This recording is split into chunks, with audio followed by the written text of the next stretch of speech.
छात्र छात्राएं, आज बड़े हर्ष उल्लास के साथ हम लोग गणतंत्र दिवस मना रहे हैं। आज के दिन हमारे देश एक संवैधानिक देश के रूप में आकार लेने का कार्य किया और आज इस संविधान की ही ताकत है, आज ये भारत के गणतंत्र की ही ताकत है कि आज आप जिस शख्स को अपने सामने देख रहे हैं, 2 साल पहले 2.5 साल पहले आपके विद्यालय में हम निःशुल्क शिक्षा दान के तहत पढ़ाया करते थे।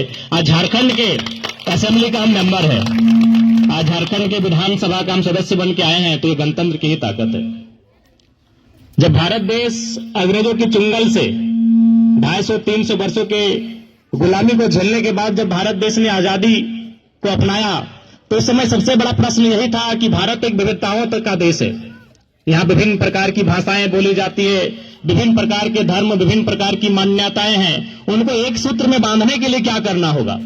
आज अगर हम लोग फुटबॉल में 5 मिनट का पेनल्टी का खेल खेलते हैं ना, तो नियम और कानून की जरूरत पड़ती है 5 मिनट खेलने के लिए। तो उस समय करोड़ों की जनसंख्या जो आज अरबों पार कर चुकी है, उस समय की करोड़ों की जनसंख्या, विभिन्न भाषा, विभिन्न बोली, विभिन्न परंपरा, विभिन्न धर्म को मानने वाले लोगों को एक सूत्र में बांधा कैसे जाए, आजादी के बाद सबसे बड़ा प्रश्न था।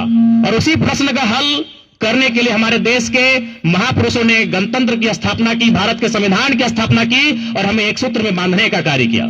तो गणतंत्र अब कह सकते हैं एक अनुशासन।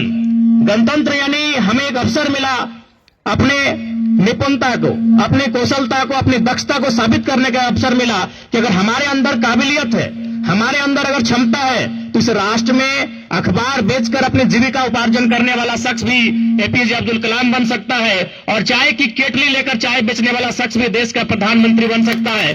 यही गणतंत्र की ताकत है और यही गणतंत्र की खूबसूरती है। तो इसलिए आप तमाम छात्र छात्राओं को हम कहना चाहेंगे, बिल्कुल आप जिस विद्यालय में आए हैं, ये विद्यालय आपको कहीं ना कहीं कुछ उम्मीदों के साथ आए हैं, उसे आप यहां से हासिल करके जाएंगे।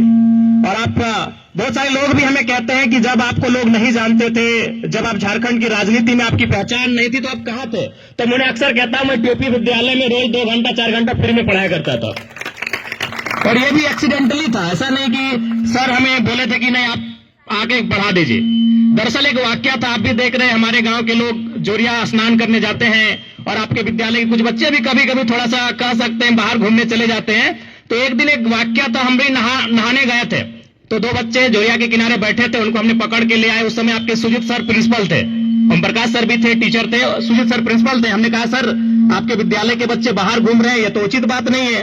तो सुजीत सर ने बड़ी विनम्रता के साथ कहा कि जयराम जी सुने, आप भी इसी साल मास्टर ऑफ आर्ट्स पास किए हैं, तो एक काम कीजिए, हमारे विद्यालय में शिक्षकों की कमी नहीं है। तो आप जो शिकायत करने आए, आपकी शिकायत को मानते हैं, लेकिन आप जब तक कुछ करते नहीं है, चूंकि अभी एमए पास किए, आप तैयारी करेंगे, तो कम से कम हमारे विद्यालय में शिक्षक की जो कमी है उसे पूरा कर दीजिए।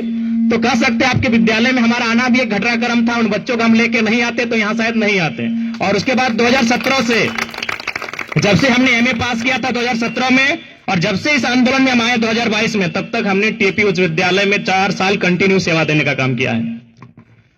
तो पुनः ये हमारी यादें हैं इस विद्यालय को लेकर और इस विद्यालय के तमाम शिक्षकों को लेकर, एक बहुत पुरानी हमारी यादें हैं।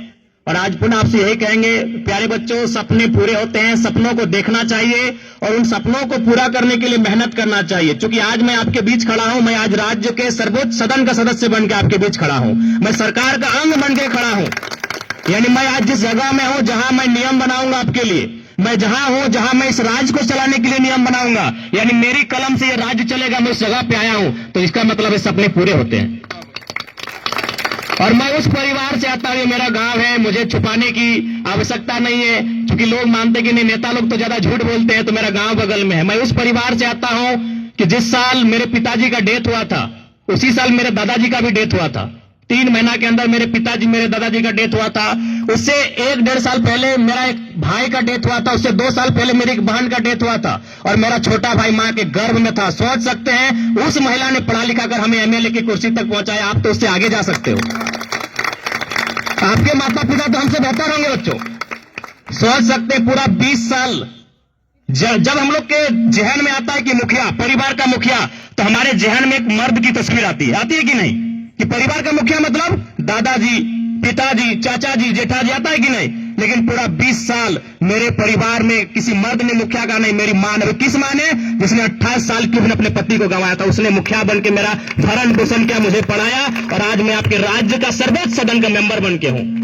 तो इसलिए मैं आपको कहना चाहूंगा कि जब भी आपको लगे कि सब आपके सपने टूट रहे हैं, एक बार आप अपने आंखों को बंद कीजिएगा, अपने हौसले को बुलंद कीजिएगा, और आपके आसपास आपको महेंद्र सिंह धोनी को देखने की आवश्यकता नहीं, आपको विराट कोहली तक पहुंचने की आवश्यकता नहीं है। आपके बीच आपका भाई खड़ा है। आप एक बार याद कीजिएगा कि मैंने किन विकट परिस्थितियों में आकर इस राज्य का नेतृत्व करने का काम किया है। पुनः समय का अभाव है। आपको गणतंत्र दिवस की हार्दिक शुभकामनाएं और विद्या